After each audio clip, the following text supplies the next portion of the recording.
Assalamualaikum warahmatullahi wabarakatuh. Jumpa lagi di Kata Filsafat.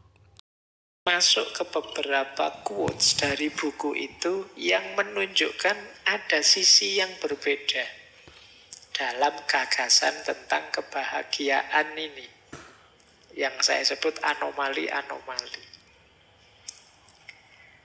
Yang pertama, ini menunjukkan orang iri dengki tadi. Ternyata menurut Russell, jika di dunia saat ini ada banyak orang yang lebih menginginkan kebahagiaan diri mereka sendiri daripada menginginkan ketidakbahagiaan orang lain, kita mungkin akan mendapatkan surga dalam beberapa tahun ke depan. Dari sini bisa kita simpulkan ternyata sebagian besar orang lebih banyak menghabiskan energinya untuk membuat orang lain tidak bahagia dibandingkan untuk membuat dirinya bahagia. Ini menurut pengamatannya Russell. Jadi banyak orang yang perspektifnya negatif terus tentang orang lain, sehingga dia terus iri, terus dengki. Dia tidak rela kalau yang lain dapat kenikmatan, sementara dirinya tidak, karena dia ingin lebih tinggi terus, lebih tinggi terus. Orang yang mindsetnya kompetitif tadi, yang dipenuhi rasa iri tadi, yang ada di pikirannya kan gimana caranya rivalku, sainganku, musuhku tidak bahagia. Dia tidak mikir gimana caranya saya bahagia, yang dia pikirkan gimana caranya orang lain tidak bahagia. Oh, itu mindset seperti ini banyak kita temukan di medsos mungkin, termasuk apalagi menjelang tahun 2024. Itu banyak yang cara berpikirnya begini, gimana caranya rivalku tidak bahagia.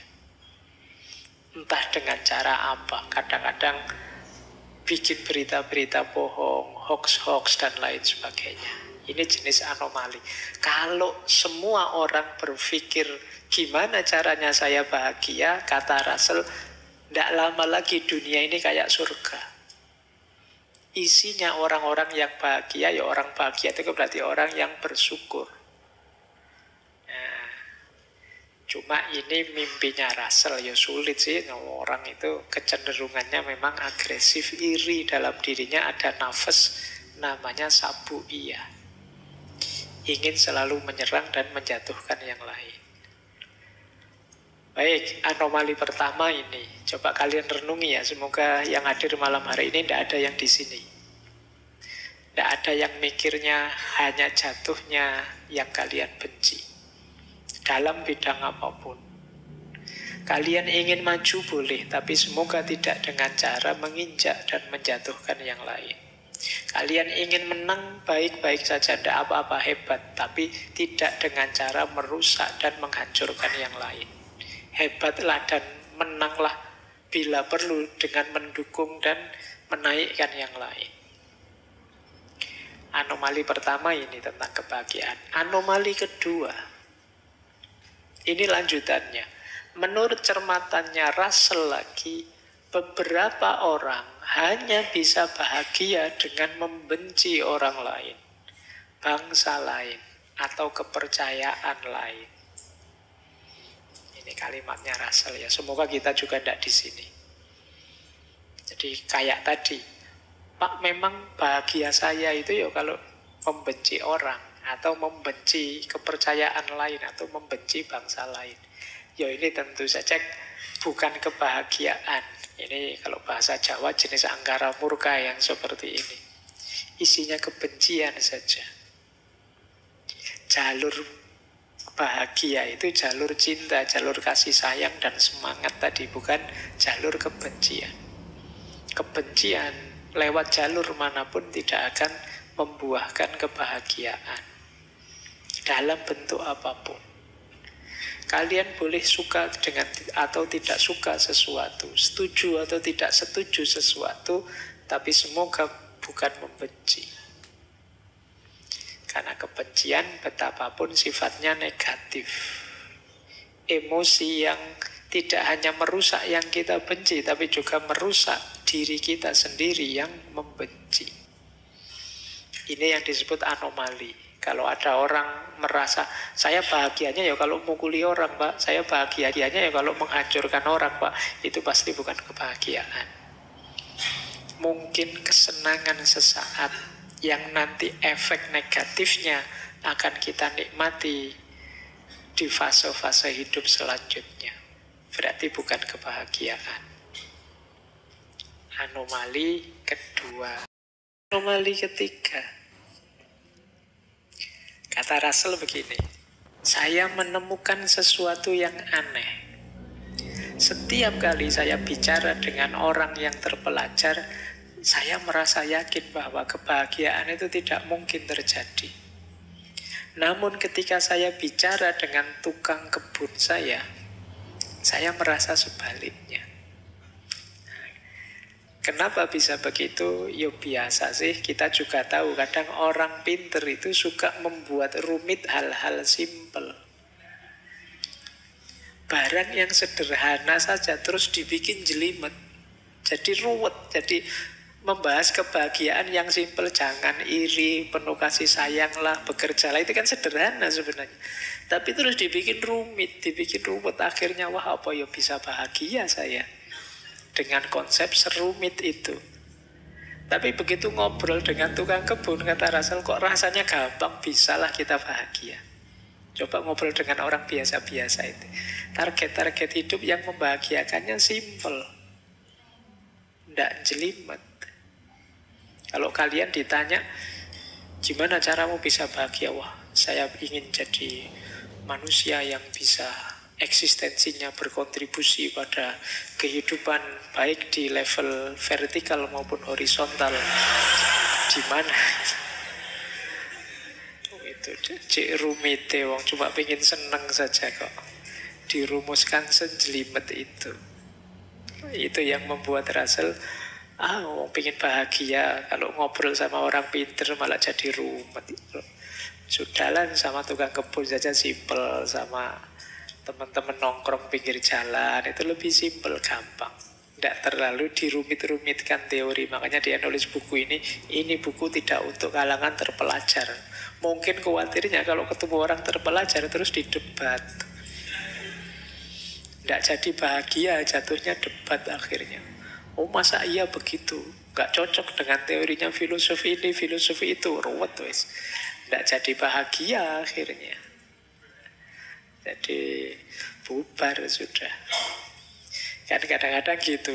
Kadang yang pinter itu malah menyusahkan kita. Rapat enak-enak, yang rapat lugu-lugu itu cepet diputuskan gini ya gitu, selesai gitu. Iya. Tapi begitu yang rapat pinter-pinter, wah ndak selesai-selesai wis. Panjang argumen ini, argumen itu, kira-kira ini, kira-kira itu, tambah ruwet wis. Nah kadang-kadang begitu dalam hidup ini. Kita selalu membuat rumit hal-hal yang sederhana, sehingga hidup yang semula simpel jadi rumit. Ini yang ditemukan oleh Russell. Anomali lagi. Kata dia begini, orang yang meremehkan dirinya sering dikejutkan oleh kesuksesan. Sedangkan orang yang melebih-lebihkan dirinya sendiri sering dikejutkan oleh kegagalan. Kejutan yang pertama menyenangkan, dan kejutan yang kedua tidak menyenangkan. Oleh karena itu, adalah bijaksana untuk tidak terlalu sombong, namun juga jangan terlalu rendah diri dalam berusaha mencari kebahagiaan. Kan banyak orang itu yang siapalah saya Pak, saya itu manusia biasa kok Pak. Yo ada kemampuan dikit-dikit, tapi yo tidak sehebat orang-orang itu. Ini kadang-kadang orang yang seperti ini ketika sukses itu kan kaget dia. Alhamdulillah ternyata Allah Maha Penyayang, ini saya dapat sukses yang luar biasa. Kagetnya kaget seneng. Tapi kalau kita terbiasa sombong, saya hebat Pak, saya lebih dari semua teman saya yang lain, saya lebih, itu kan begitu gagal, dia kejutannya kejutan pahit.